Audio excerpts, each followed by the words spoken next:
এই যে হুজুরের ব্যাপারে যে ছেলেটারে যে অশ্লীল কথা কইল যে ছেলেটা তারে নিয়ে যে শাস্তি দেওয়া হয়েছে এই শাস্তি সম্পর্কে বা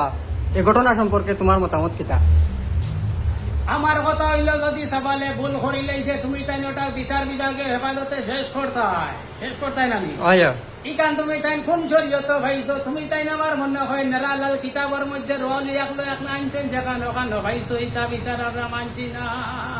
আদার কথা না বার করিয়া যাও তুমি তাই যেখানে ভাইছো ইকান নেরালাল কিতাবের মধ্যে রলি একলো আনছো না আমার মুখর মাত নাই তোমার তান বিচার ভাবে করো ওলা বিচার করছো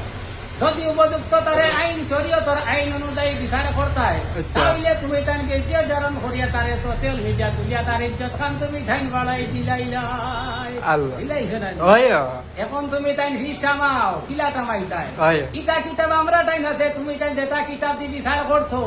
বার করিয়া যাও নেরালাল কিতাব তুমি তাই বার করছো আমরা টাইম গুন্না কিতাব আছে এটা বেই মানে লুকাই যাইছো লুকাই লিছো? হ্যাঁ আচ্ছা যদি এই রকম অবস্থা হয়ে তাহলে পরবর্তী ভবিষ্যৎ প্রজন্ম সাবানোর কিতাব হইব তুমি তাই একটা বার চিন্তা লাগাইলাই না